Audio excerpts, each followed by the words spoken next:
Hi everyone, hello. Welcome on board Peace Boat. Welcome to our series of events around the world with Peace Boat. Today our port of call is the Middle East. My name is Jasna Basic. I'm working for Peace Boat in Europe. I'm responsible for the programs for peace education, international students programs. I will moderate today's event. Around the world, Peace Boat is a part of our global crowdfunding campaign, Support Peace Boat. As you know, many organizations and institutions all around the world are deeply affected by the current pandemic, and Peace Boat as well. We can't sail, and 6 world voyages we had to cancel. That is the reason we wanted to put the call out to all our friends and partners all around the world to support us in the global crowdfunding to overcome this crisis, to sail again and continue with our programs and campaigns for peace and sustainable society. Thank you for being us today, and thank you for your support. Now, I would like to introduce our special guest today, Rami Naser from Jerusalem, from Palestine, who first time joined our voyage, who first joined Peace Boat on the 33rd voyage. Rami, welcome. Thank you very much for joining us. Rami is the director. How are you doing? How are you? I'm fine. Thank you very much. Great to see you again. Rami is the director of the Palestinian Vision organization, and you are involved in many other organizations in Palestine. When I talk to you, every time you tell me something new program, you establish new groups with young people, with students in Palestine. Tell me what is now the most actual, what are you doing?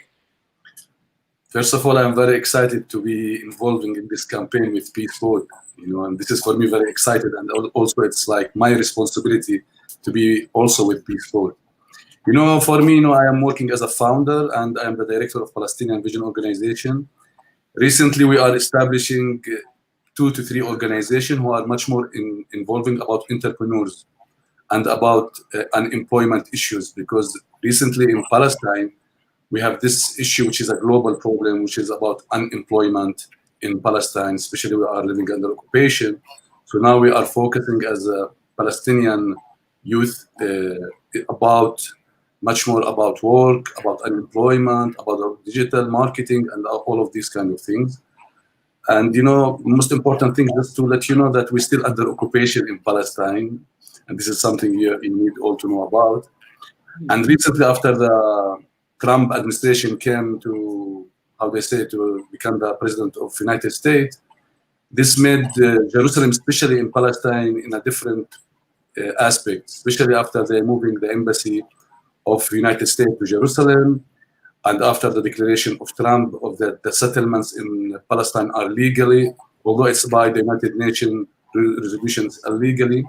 That's all made the Israeli occupation to put facts on the ground, to oppress us as a Palestinian much more, and to take much more lands, and to have much more checkpoints, and start to have much more policy under the ground about harassing people, assassinating a lot of Palestinians, and unfortunately, none of the international community are involved in this aspect. But all of these circumstances, we still, as a Palestinian, survive. We still have this vision of ending the occupation, and we have a lot of things we are doing right now. We will talk about that later, about your current engagements and how former students who were on the Peace Boat, how they are involved in youth groups in Palestine. Now I would like to introduce another special guest, Jan Kolenovic from Sarajevo, from Bosnia, who joined Peace Boat at the same voyage with Rami, 33rd voyage in the International Students Program. Jan, please join us. Thank you very much for being with us. Welcome. Welcome on board Peace Boat. Thank you very much. Also, konbanwa minasan for our friends from Japan, but all over the world. Also very happy to see Rami.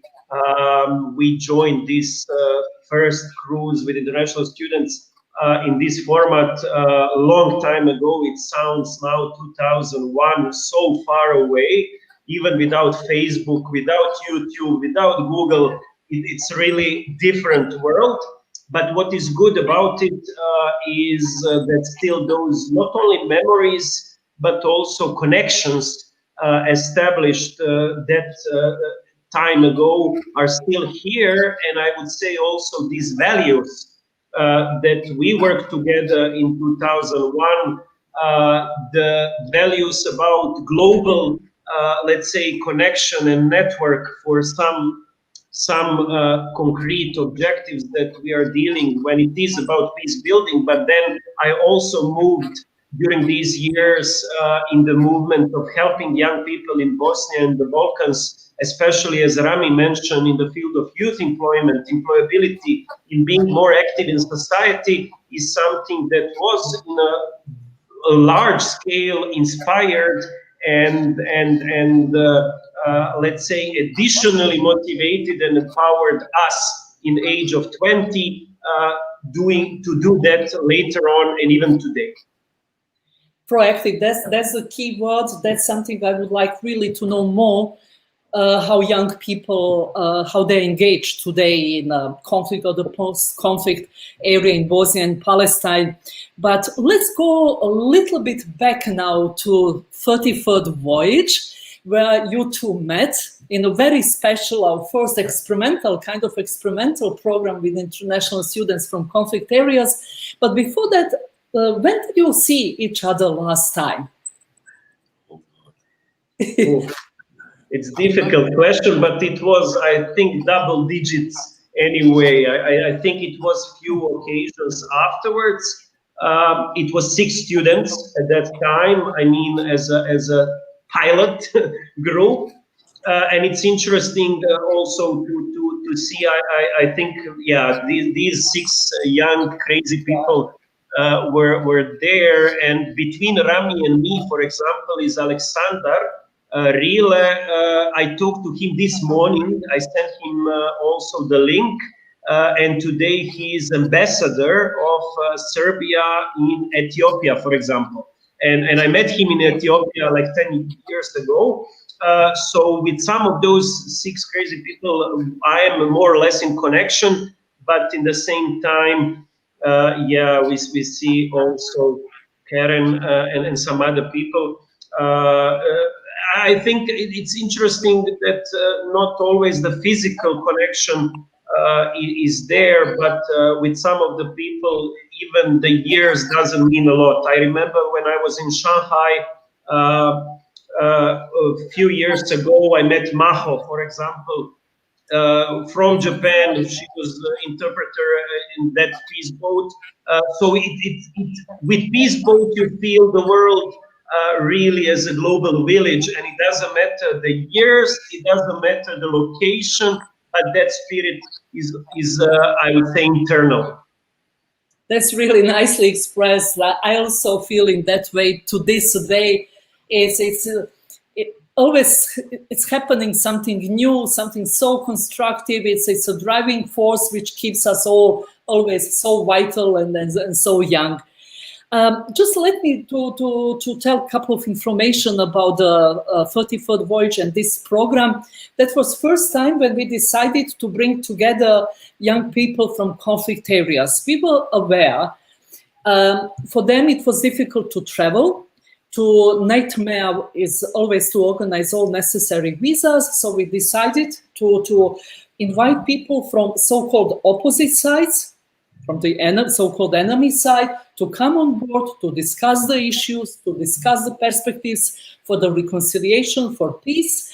And at that time, Peace Boat financed the full program, and the students stayed for the half of the voyage, what at that time was like 1.5 months. And we had this time students from Palestine, from Israel, from the Balkans countries, from Kosovo, from Croatia, from Bosnia, and some other students also in other programs on the ship. And that was really fantastic time and a fantastic experience for everybody. Rami, what would you say this program, how it was significant for you? How did you benefit in this program? And if I can see the next slide. And next one as well. Then I remember very well Karen from Israel. Today, I think she lives in the USA. She was on board in the program at the very beginning. You even didn't have eyes contact with her. You didn't want to shake hands. What happened really on board? And for me, like, you know, Peace Boat changed my life 180 degrees, like, because I came from, I remember very well when I joined the Peace Boat, it was the first time for me to go out my country. And for me, everything was new. And for me, like, you know, first of all, Karen is she's in Palestine now, in Israel. So she came back from the States. And for me, I remember very well, especially after I saw just now, all of the memories came back to me right now. And, you know, everything for me was really new. Meeting Karen herself, like, I didn't want even to look at her. You know, when she's walking, I go to the other side. Because for me, like, she's an Israeli and she's the enemy. But for me, Peace Boat during this third voyage, I think for me was like BA. You know, I graduated from university. And why I'm saying that? Because I learned a lot knowledge. I know a lot about conflict and even about human. And I think this is the most important things that affects me, that we are all human in the end. And for me, and all the time, I said this message to the Palestinian people. Before I joined the Peace Boat, I thought that we are the only people suffering in the world. Mm-hmm. But after I visited, I learned, I saw the Balkan conflict, I saw East Timor conflict, and other conflict, I realized that we are not the only one in conflict, and that we have a mission that we don't need to live in dilemma. No, there is a hope. This what taught me that we have a hope, not just like, you know, to be ethics, like, you know, wow, like that we are watching a movie, but no, in reality, really, that we can do a change, and a big significant change. And that's what Peace Boat taught me around the world when we have been going different ports and see other people who are suffering and how Peace Boat are trying to help and to support. I think that was a very significant for me. But the most also significant for me, which all the time I see it, is knowledge and to know much more about people. And that's why I describe Peace Boat as it's a global university. He is or she is lucky who can join Peace Boat, because you will learn without, how they say, an expert or a doctor, PhD doctor who will teach you everything. No, it's all by knowing and practical, by exploring, by knowing, by talking to people, by exchange program. And I think that's the most important things that for me was for Peace Boat. And I never forget, I did more than 18 things in 33 voyages for the first time of my life. And again, it affects me and it reflects a lot in my personality and in my career even. And what happened later? You continued to organize seminars based on the program which you experienced on Peace Boat. You got the award. It was reported all around the world. It was really big news. For example, here we see the slide. The Japanese newspapers also extensively reported about it. What happened? You know, after Peace Boat, as I say, like, I became very motivated. I have this engine and I want to continue working. So the moment we left, I met Karen and we decided that we need to meet again. And after that, we came with the idea, let's try to meet other Palestinian and with the Israeli. And we did this initiative called Breaking Barriers. And from there, like, you know, we had the opportunity to meet a lot of Palestinians with the Israeli during that time. And after that, we got, as with this picture, an award, international award for our activities that we did. But it was not just beyond about breaking barriers and meeting Israeli and Palestinian. No, it also was, for me, more also about Palestinian. That we had the opportunity to bring Palestinian on board on Peace Boat and also to go to Japan to exchange programs with people. And that part of our resistance and to send our story to international and to advocate people. So that's what we did after we came back. We started to advocate our people that we have a different language, and this language should be international and a human rights language. And from there, from this part, we start to go abroad and to tell about our message as a Palestinian living under occupation, how our daily life, what we have to do, and that we want to live in peace. So that's one of the things after I came back happened. And after that, I start to continue working with Peace Boat.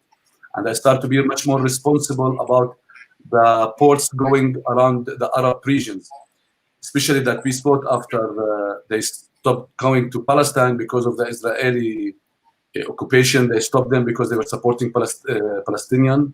So we start to go, for instance, to Jordan. So we start to organize a lot of our activities inside the Palestinian refugee camps.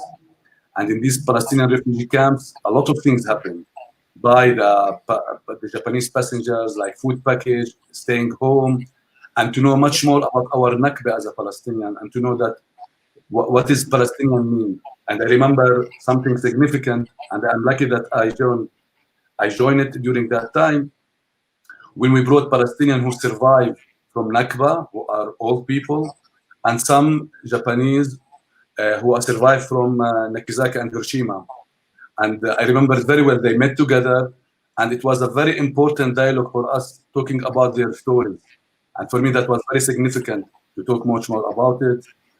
Other than that, also, like, I've been involving with Peace Boat also. When we came back after the Iraqi war, after the invasion of the United States to Iraq, we have a lot of humanitarian aid to the Iraqi people, also to Palestinian people. I remember in 2002, when a delegation of, yes. We will talk about that a little bit later. We will show some slides. Let's stay still on board 33rd Voyage, Peace Boat. And Jan, if I can ask you the same question, what was your experience? How your life later was influenced by this experience? Did it change it? How did you benefit from that program?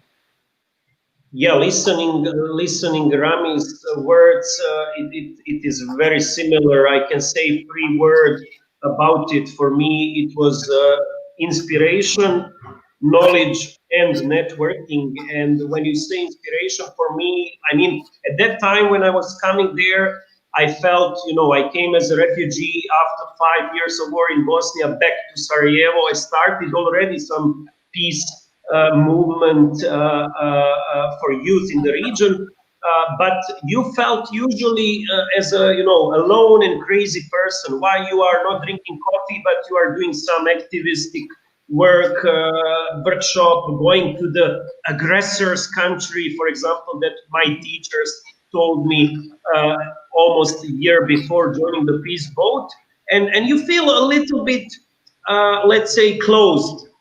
And Peace Boat gave that kind of inspiration that there are more crazy people like you around the world, that there are more people on a global level with the same idea that every citizen can do the impact, that it matters to everyone, not to the countries and governments, but to the people, how they will change and break barriers and do something about it. So I see that kind of Peace Boat as a community on a very global level, showing and inspiring other people to work more. And that inspiration was important for us. It was also inspiration on that, let's say, level of not only getting peers and the similar people around, but also motivation to go back. And similarly, as Rami mentioned, when you are back, you are full of some kind of extra Superman energy to really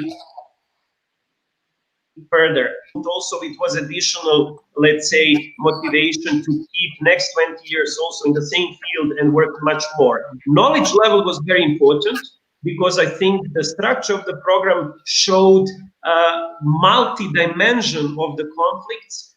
Especially, we will talk later about Middle East experience. We went for 16 ports, but especially Jerusalem and Palestine was important, I think, in that educational part. So we will talk later on that. But knowledge was also about intercultural learning, really in practice, living with 600 Japanese people, moving around 16 countries in short period was really amazing educational experience, and it's something that is extra added value for the Peace Boat. And the last point, what I mentioned about networking, I think because, just one example, if we met with Jasna there, even 10 or 15 years later, we created also one small project for Peace Museum in Tehran. And without Peace Boat, probably Jasna and me would not be 3-4 years ago in Tehran working with Iranian activists as a follow-up. Yeah. There was a lot of follow-up activities, and I think it's a really huge effect and impact of Peace Boat, at least on my life too. Here I want to ask you something. We visited on that voyage, 33rd voyage, Jerusalem. Here we are watching a couple of slides from that time, 20 years ago. And you're coming from conflict areas. You're coming to Jerusalem, Palestine. What was your feeling being there, another conflict zones? How did you feel there?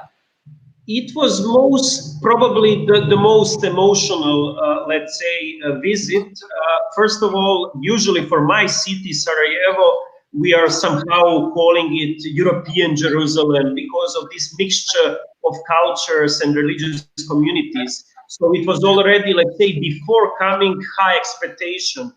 Knowing a lot, even during the Peace Boat, about conflict there, we were already equipped with information, knowledge, different. So it was even more, let's say, energy and emotions before coming. But I mean, everything what you could do before is different when you really come there, when you really talk to the people. We went to the Haisha refugee camp, West Bank, in general. So even from the first, I remember bus from Ashdod to Jerusalem, when you see the highway and 20 minutes best road to Jerusalem, and your Palestine bus cannot travel on that highway, and you have checkpoints, and you are moving 1 hour and 30 minutes instead of 20 minutes because you have a wrong bus and plates on the bus.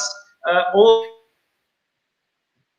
that experience was meaning a lot about the conflict, about the situation, about the people. When you had that storytelling of the people on spot, it's something different. I was refugee 5 years, but being in the Haisha refugee camp with people of 40 years or how many at that moment brings two things. One, comparison, because you have the same emotions from your personal life as a child in war, but in the same time, it gives you other dimension also of other parts of the world with war, with the conflict, with a lot of tragedy around. And I think it was not only on educational level important for us as students on the Peace Boat, but it was also on that so-called inspirational level, very huge emotions and energy being there especially with Rami and Karen and Peace Boat. Exactly. But tell me here, on this photo in Jerusalem, you are with Alexander. You mentioned him at the beginning. He was a student from Serbia. And tell me, how was it with him? How did you communicate? Did you have some difficulties at the beginning? You were with him all the time together in Jerusalem. Can you just tell us a couple of words about that? Yeah, it was the experience also on that level interesting. I would even bring that Kreshnik also, who was from Kosovo, with us, Albanian origin. So let's say Alexander's country had a conflict with my country and with, let's call it Kosovo, thinking, is it still Serbia or as a separate? So he was probably in even worse position, because we were with Rami even sharing the room together, four of us, the male four guys.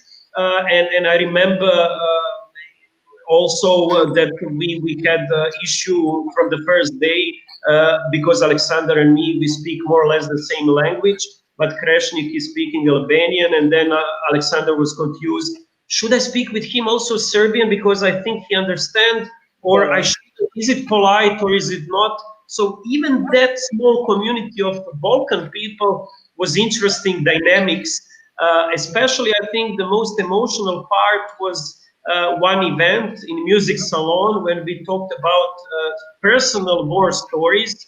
It was, I think, very emotional because he was in a position of listening what, let's say, Serbian army did in Sarajevo, how it created, you know, it is always fight between, let's say, collective responsibility and of course personal story of his uncle, I think, who was fighting in Croatia as a young soldier and had also wounds from that period. So it was very mixed emotions, but with very positive energy behind and very strong friendship created for that. Although you are coming from, let's say, called two sides in the war, and we were kids at that time, but still it was political dimension present, and very serious kids.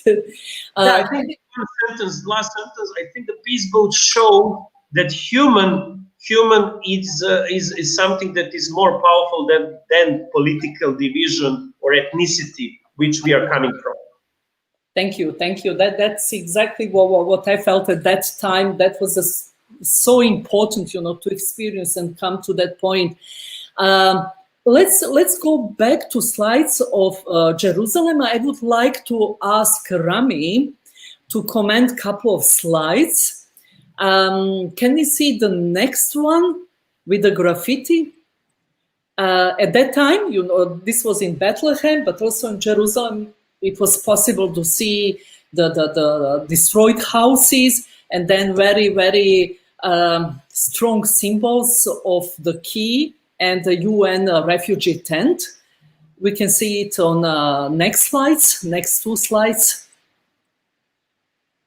And this one, Rami, can you please tell us what is the situation now? Like, that was the situation 20 years ago. I believe it haven't changed a lot in meantime. How is it now? Unfortunately, it's becoming much more worse, you know, because of, you know, all of this global war change, especially like after the last 2001, before the 11th of September, and after that we have different crises. The situation in Palestine is very crucial right now. Palestinian living under poverty line now more than 35%. We are living under siege, let's say, and when I say under siege, we have Gaza, which becoming its own like different country, state, and we have West Bank, and we have Jerusalem, and we have 1948. The Israeli occupation divided us now to 5 different categories, unfortunately. People, the most important things for them right now is like to live their daily life in a dignity, let's say, because unfortunately there is not enough resources. Not to forget, also we have internal problem between us as a Palestinian. And when I say internal, a problem between Hamas and Fatah from one side, and with this Palestinian Authority leaders who never changed since they came in more than now 35 years, and they're still the same people who are very old. They are also in the chair. All of this affects on us. People are losing hope. The last statistics say that more than 60% of our youth would like to immigrate outside of Palestine because there is no hope. You can see how they say much more extreme is going. The right wing is much going up in Palestine. We have internal violence in Palestine in general because there is no security, either from the Palestinian side or either from the Israeli side. So people start to depend about themselves. And sometimes this is good and bad. But again, we need justice. We need to live in dignity as anyone in the world. But unfortunately, especially after coronavirus also becoming much more worse here in Palestine, people are trying to protect themselves and not to ask their rights now. The basic rights they ask to survive, unfortunately. So the situation, unfortunately, is not that good. But the good things about it, we still have this determination as a Palestinian living under occupation, that people have the willing, have the vision, let's say, of although we can still survive, but we need to end the occupation from one side and to build our state from the other side. So in a way, people are trying, and we still keeping trying, and we depend on youth. This is what the message which all the time I say. Youth are the key, important keys of changing what's happening. And in Palestine, you can realize and you can notice that we have a lot of youth groups who are not related to any parties, who would like just, and even not with any NGO, who want just to change things for better for Palestine. And that's happened as a reflection of what they can see from either from the Palestinian Authority or either from the Israeli occupation. Thank you for those updates. I really hope the situation will improve and the current pandemic doesn't help to consolidate, the energy and new perspectives. So really hope that will change. And we can talk a bit about your efforts to bring young Palestinians on board a peace boat and other projects you are working on, how you want to raise this hope. But before that, I would like to conclude this part with a couple of slides of our IS programs, just to remind our audience what kind of international students programs we have done on Peace Boat. So students from conflict areas, from all around the world, from India and Pakistan, from Taiwan, from China, from Colombia, from Bosnia, from Northern Ireland, from Israel, from Palestine, from many regions of the world, they used to come on board. And we organized the programs on conflict prevention, dealing with the past, reconciliation, conflict analysis, and all related issues. It would be good to see other slides with our students. We had also we have cooperation with a couple of universities. One of most frequent groups on board Peace Boat is students from Tübingen, from Germany, from Tübingen University. You can see here a couple of groups. We had young journalists from conflict areas, for example, Zainab from Pakistan, and Tübingen University students together with Japanese students, never-ending sessions, workshops, discussions late in the night. Tübingen students who always in every program give the presentation dealing with the past, how Germany dealt with the Nazi past after the Second World War. Also, this is the program in Northern Ireland, in Belfast last year. We would like to continue with those programs. We have so many ideas, so many possibilities. One of our dreams and big plans is to have students from Arab countries and Iran together on board. Unfortunately, this pandemic stopped us. We have to delay all our programs.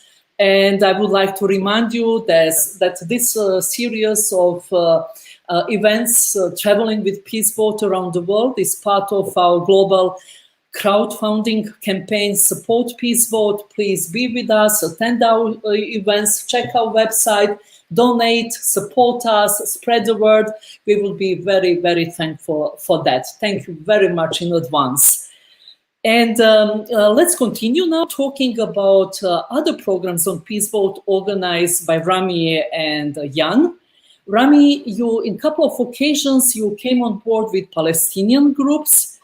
You mentioned Vocation from War, Breaking Down Barriers, Palestine 2030. Can you tell us a little bit about those programs and also what you did for Peace Boat in Ports of Call? For example, here, this was unforgettable with the German students in refugee camp in Jordan. So can you start from that and explain what you were doing? As a Peace Boat, usually each year we have university students from Tübingen University who are doing their master degree. And usually they come to Jordan, and in Jordan, we organize for them a big program. In this program, they go to the refugee camps, they do homestay, they meet with the people. And this picture, for instance, they are meeting with the survivor of who have been witnessing the Nakba in 1948. And they start to tell them much more about what's happening. And also part of the Tübingen University student, also inside the ship on board, we did a lot of simulation about the Israeli-Palestinian conflict, especially when I talk about Germany. Germany and this sympathy about the Israeli, what's happening, and they are part of the conflict in a way. So in a way, we explain to them as a Palestinian our message, our story, what's happening. And for them, it's like, as a study visit. But one of the other things which I like to focus, and for me it was a dream happened by Peace Boat. For the first time ever, we, as a Peace Boat, and also especially personally for me, that we had the opportunity to meet all of Palestinians from all of different categories to meet on board. And that was like a program called 2030, in which we would like to say, we decided to have how we would like to see Palestinian state in 2030. So what we did, and I think this is the only thing happened up to now, that we brought 20 think tank youth from all of historical Palestine, from Gaza, from the West Bank, from 1948, from Jerusalem, from diaspora. And we can go to next slides. We can see the slides. Please, can we go to a next one? And during that time, it was for me very important that they start to talk and to know that we have a different perspective view, that we have a different opinion about how we should have Palestinian state. For 2 weeks, we start to develop different scenarios about how should be the state of Palestine concerning the political situation, economic situation, and social situation. And for me, it was really a big challenge and also a big adventure to see that we have really different opportunities for you. From the slides that we are seeing now, also we brought Palestinian, and they met, and we can see also here Yasna and Luna, and we do inside the ship also a lot of exchange programs and culture. And I'm very proud to say one of our events, we have a Palestinian night, and in this Palestinian night, we talked about our culture, about our dress, about our folklore dancing, about food. And for us, it was also, that's part of our, message as a Palestinian to advocate people. So in a way, for us, that was very, very important. And during the ports, and this is what I want to say also, we had a lot of opportunities to do and explore. I remember we brought the Palestinian in Dubrovnik because of Jan is here, and we met the mayor of Dubrovnik. And we talked about us as a Palestinian. It was very important for us to talk more about it. And that reflects for our youth. And up to now, I remember a lot of them, when we can go back to Peace Boat, when we will have the opportunity to work. And from here, I want to say, maybe 50 to 60% of the Palestinian youth who joined Peace Boat are very active. I remember Mr. Rami Naser is now the chairman and the head of the biggest radio channel of all of Palestine, for instance. Yeah. I remember Yazan Khalili, now he is the head of the most important culture center in all of Palestine, Khalil Sakakini. Yeah. So people have been significant, very important for them, and reflect on them in a very good way. This picture, for instance, I remember very well when we came to Jordan, and in Jordan, all of these chairs went to Iraqi. And from there, because of the war in 2003, 2004, we donate all of this for the wheelchairs to the Iraqi people and to the refugee camps inside Jordan who have a lot of Iraqi during that time. So there was a lot of activities. And here we see this picture, food package to the refugee camp. So when like a homestay, when they stay in this home, they brought this food package also for them. And the reason why we made our passengers to go and to sleep overnight over there, to live the daily life of a refugee camp, to see really what is the meaning of a refugee camp. And Jan have been examining it himself. So we decided as a Peace Boat, no, they need to see, not just by, I can talk a lot about it, but when you see it in reality and see how it is, it's totally different. And I remember the evaluation of the Japanese passengers and even the international, they say, although they are very poor, but they have a great hospitality. And this is also like part of us as a Peace Boat. When we go to the refugee camps, we share gifts together and we thank the people over here. And we give how they say, and also for the refugee, and here I want to say, for them it's very weird because none of the international, they go to the refugee and it's not a tourist place. So when they see 100 passengers want to stay there, they are very surprised about it and shocked. And they say, why they are coming here? What they want to see here? And when they start to understand and realize that there is a solidarity from the Peace Boat, they start to have this hope and they start to be very ambitious that they want to do a lot of things for these passengers. And up to now, there is a lot of connection between them.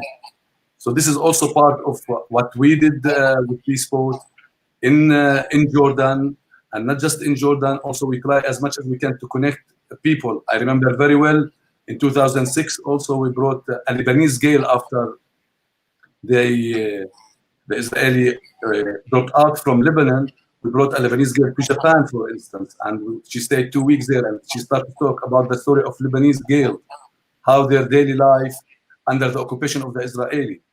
And that's what I want to say, like, Peace Boat do not stick about just one conflict or other conflict. No, it's a global. And here it's very important to see others. These pictures that we can see, like, you cannot distinguish if they are international, if they are locals, and all of these kind of things. They are all in Dubrovnik here. So in a way, Peace Boat made these people hope and opportunity of knowledge. And I also the time keep continuing saying knowledge and hope, because it gives me the driven, not just me, of these people that we need to continue working. And I'm very proud to say a lot of Palestinian youth and even Arab who have been involving with us during this seminar are now they are youth leader in their community. They are working with their community. And I think this is what Peace Boat aim about, to give the opportunity for youth, and not they are the future of the building the state. No, they are the visionary also, that they can plan and they can implement too. And that's the important thing that we do with them in Peace Boat during the last 15, 16 years we involved with Peace Boat.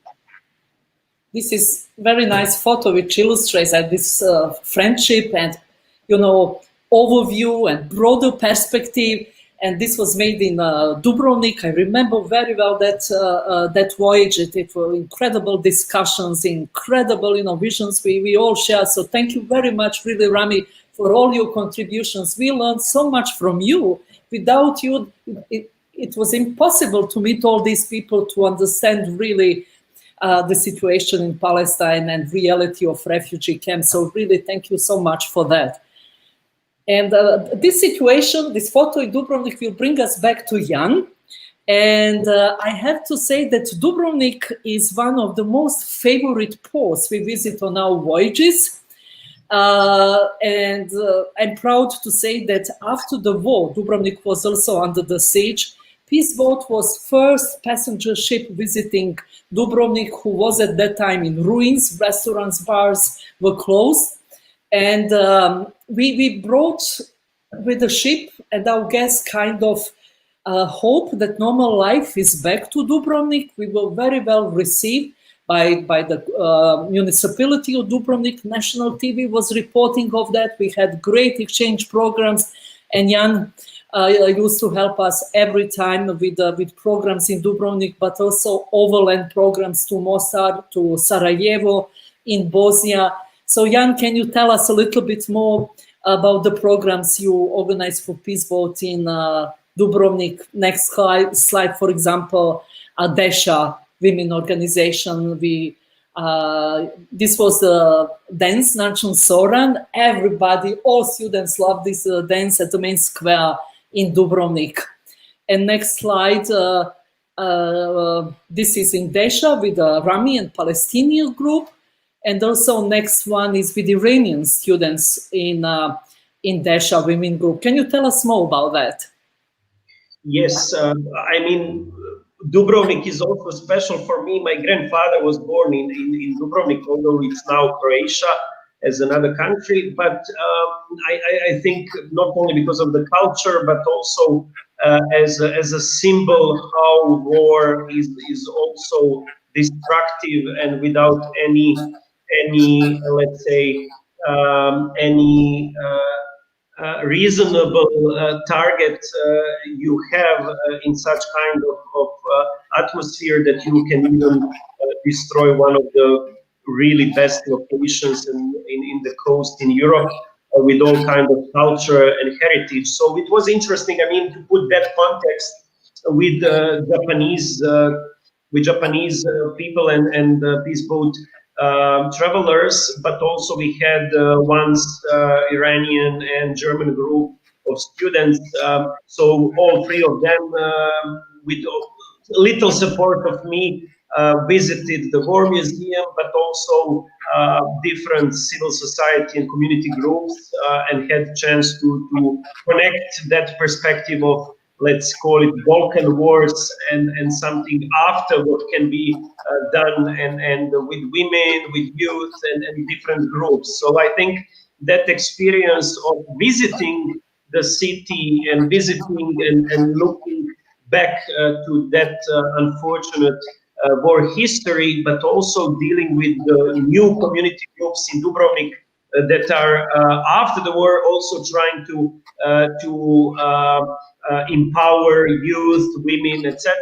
was interesting. I would say mixture of stories that also not only gives, let's say, a slice and let's say taste of the war, but brings also something more about hope, future, and how civic organizations and activists can move forward. We also had before that few occasions of bringing Japanese visitors to Mostar, to Sarajevo. I remember with this picture what you showed with the dance in Dubrovnik. We did similar. I remember later we did similar. I think in 2010, if I'm not wrong, or even six, during our campaign of bringing youth voters for elections in Bosnia. We did as one day election campaign with Japanese dance group also, and it was very interesting. And people were looking, how crazy you are that Japanese people are promoting youth election voters to go on election. It was very PR interesting, let's say, guerrilla campaign and marketing together with Peace Boat. So I think it was different experiences on field. So it was not only about knowledge, which we talked before, Rami and me, but it was also action during the voyage and afterwards that also I managed to help a little bit to Peace Boat, either in Dubrovnik or in Bosnia during last year. Yeah. There are two interesting slides later. Can we see it, please? This is with the this is with the German students in Dubrovnik after program, and then next one, yeah, this was with Iranian students in Sarajevo. You organized a great exchange, great programs, and next one we visited the parliament. That was really very, very significant, and I hope we will continue with that in future. We are slowly coming to the end of our time, but still we have reserved for this event. But still we have time for a question I would like to address you. After all these years with Peace Boat and working with so many young people you brought in the programs on board, or what you were doing locally in your communities, what would you say, how the young people now in Bosnia, and Rami also young people in Palestine, how they are active? Rami, you said at the beginning, or you young, it's important that they are proactive. Can you tell me how they are proactive today and how you work on that to make more young people being involved in social political life in your countries? Yeah, I mean, it's always the same challenge. I think probably in Palestine, Rami will say more, or hear how to make them more interested to protect their own rights, or to be more active for services, better education, employment, etc. And it is a little bit not logical, because the nature of human is to fight for existence, for whatever better quality. But in the same time, we have our countries, let's say, pretty passive with citizens, but also with young people. So it is challenge. If this was not challenge, probably Rami and we were not working for 20 years in this field. But in the same time, I will just put another element which is different when Rami and we were in the Peace Boat, and brings more challenge and opportunities, which means that this generation now is fully digital generation, which means that they have as much as never before opportunities online. If you want startup and if it's employment, you have everything online. If you want to communicate with Tokyo and the market in Brazil, you can do it. So opportunities are on their, let's say, hand, but in the same time, there is a huge danger of radicalization through internet. There's a huge danger that they live in parallel world with TikTok, with, I don't know, fun, entertainment. So they are not interested in better education because they have, let's say, new space to live in a virtual reality and in fake life, where everything is happy. You know, you put on Instagram only when you are happy. You put in Instagram only side where everything is fine. But when you turn off your Instagram story, you are maybe in poverty, maybe without relationship with your girlfriend, boyfriend, whatever. Maybe you have domestic violence and you don't have a job. But on Instagram, everything is perfect. So I would say that the now challenge is the same, how to make young people more active and more fighters for their rights and better societies and peace building, etc. But in the same time, it's totally new digital generation with new, let's say, enigma, how to approach them and how to deal with those, let's say, digital obstacles or opportunities which can help you in your work. Rami, what would you say? I totally agree with Jan, and we have a lot of similarity, and I think the youth globally now, they have all of this similarity. But for me, I feel, and I have to compare, that me and Jan are much more lucky because in a way, we faced and we have been practical much more to do things between our hands. And I think that's what we are doing now, for instance, in Palestine, to try to isolate our youth from this technology all the time. And we are trying right now, like, for instance, to go camping and to explore people much more with voluntarism and to try as much as they can to change this technology issue because it's becoming, how they say, they are addicted with it and they cannot live without it. But in the same time, we say to them, no, there's other alternative. We need to be much more balanced. And that's why we do a lot of our activities right now, focusing much more about voluntarism, hiking, biking, a lot of things that they can examine it, meeting with people, to talk to people because they're just talking about it online. But the most important things, I think now, what we are doing with our youth is advocate them about their right, what they can do, and to try to have all of this diversity, linking them with international. And I think that's one of the good things about in high tech, which is like that they can connect easily and they have this all network easily. But we need to use it in a much better way. And that's why with the startup, now we are trying to connect them with internationally, either in the Arab region or either in Europe and even in Asia, to connect them with startup globally together.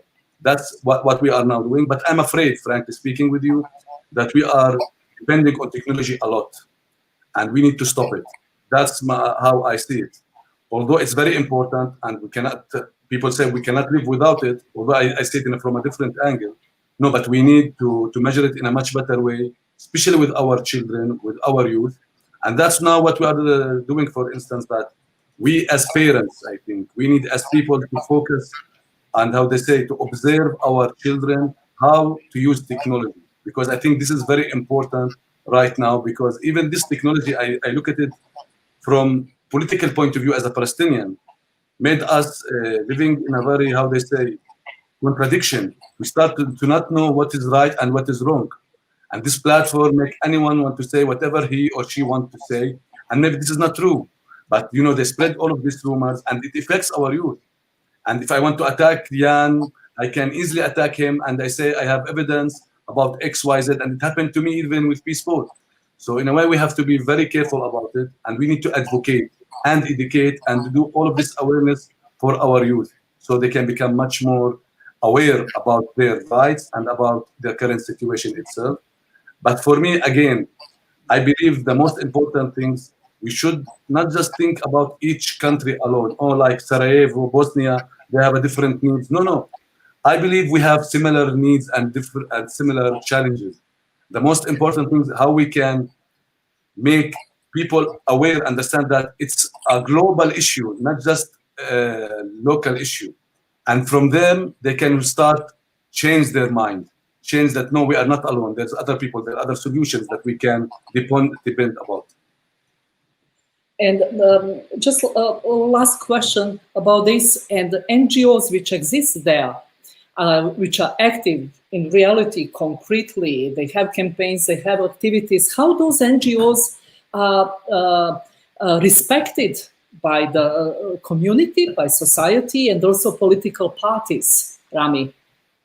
You know, NGO field in a mess in a way, like, because, you know, NGO, you have different kind of NGOs. We have these NGOs who are just depending about international fund, and they just have, unfortunately, whatever there is fund for, they just want to work it for the sake of getting money. And unfortunately, we have a lot of people like that, NGOs like that. They are politically affiliated with parties, which is also I'm against. They have the agenda of these political parties and they're working. And we have very good NGOs who are aware, and they are really working hard with youth about services, especially when I'm talking about Jerusalem. In Jerusalem, we don't have a Palestinian Authority. We have just only occupation. That's why there's a big role about NGO in Jerusalem, for instance, that they play the role of the Palestinian Authority over here, of giving people awareness, asking about their rights and all of those kind of things. But unfortunately, part of our dilemma is the NGOs, because they have their own agenda, some of them. Although we are, our historical background as a Palestinian, the NGO helped us in the 80s, the beginning of 90s, because we did not have any Palestinian Authority in Palestine. But right now, unfortunately, part of them becoming business as a private sector, but under the shape of NGO. But we have to say, like, without NGO in Jerusalem, especially, we will not survive, because they are giving us the awareness, they are giving us the fund, they give the opportunities for youth. Other than that, the youth will go to the Israeli. And the Israeli, it's all political over there. They will do normalization with them, of making them much more related to the Israeli side. And there is no conflict, there is no occupation, you should live with us, and these things. So there's a big part or big role about the NGO working in Jerusalem. But the issue here is, like, we are attacked by the Israeli. And for instance, we as a Palestinian NGO working in Jerusalem, up to now, more than 40 organizations have been closed by the Israeli. And the reason that we are not resisted, or we are Palestinian under the Palestinian Authority. So even to work in Jerusalem, we have to have two registrations, one by the Israeli Authority and one by the Palestinian. Like, you are two organizations, although you are one organization.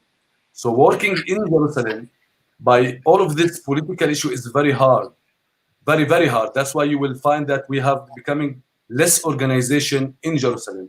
You can count them, the strong organization who are working in Jerusalem, only maybe 10 organizations, but the rest, they are moving to Ramallah or to the West Bank, because it's easy to work there, it's cheaper to work there and to do work over there.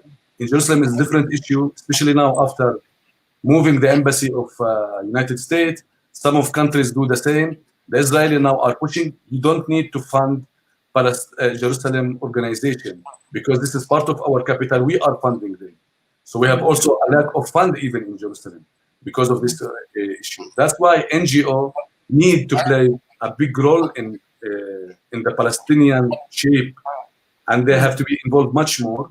But again, we have a diversity of NGOs in Palestine.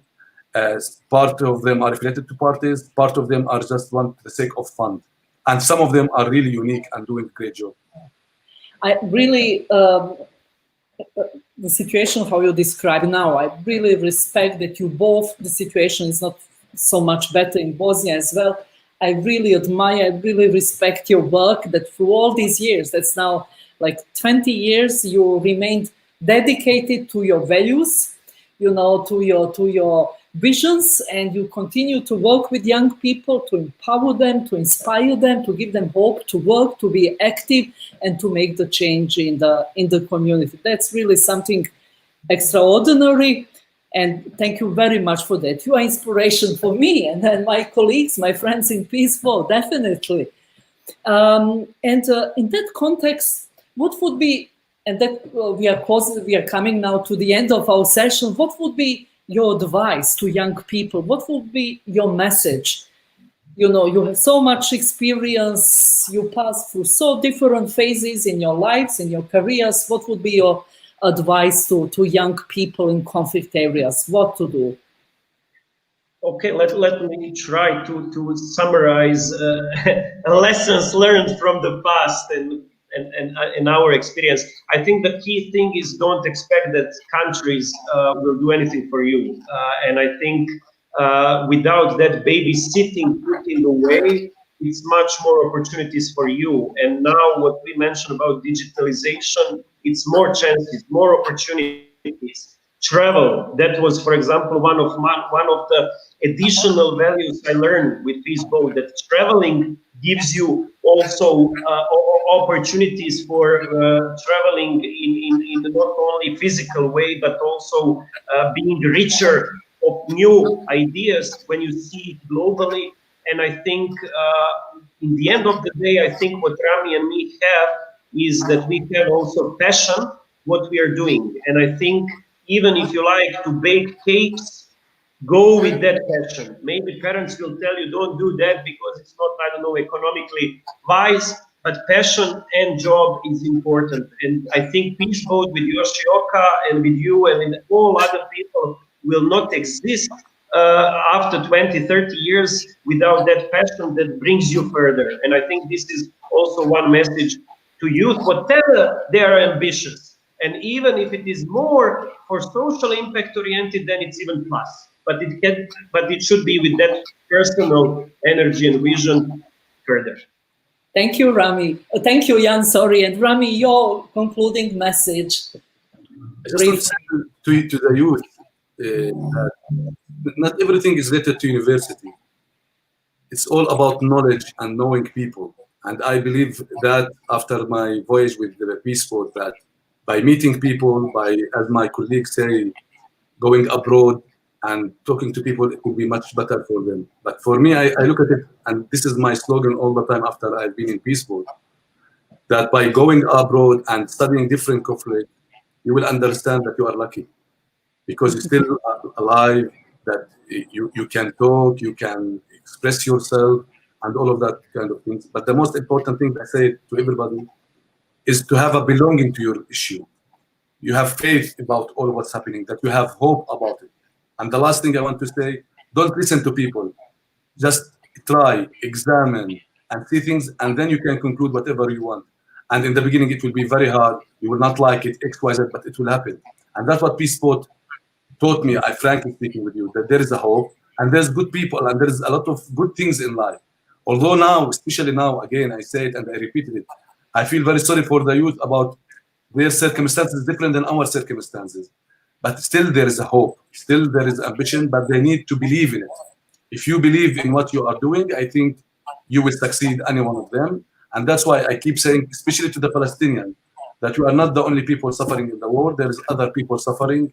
We should all share it, as Jan say, globally, that we are all the same, have the same problematic issue, that we need to solve it all together, but to have the passion and the beliefs about it.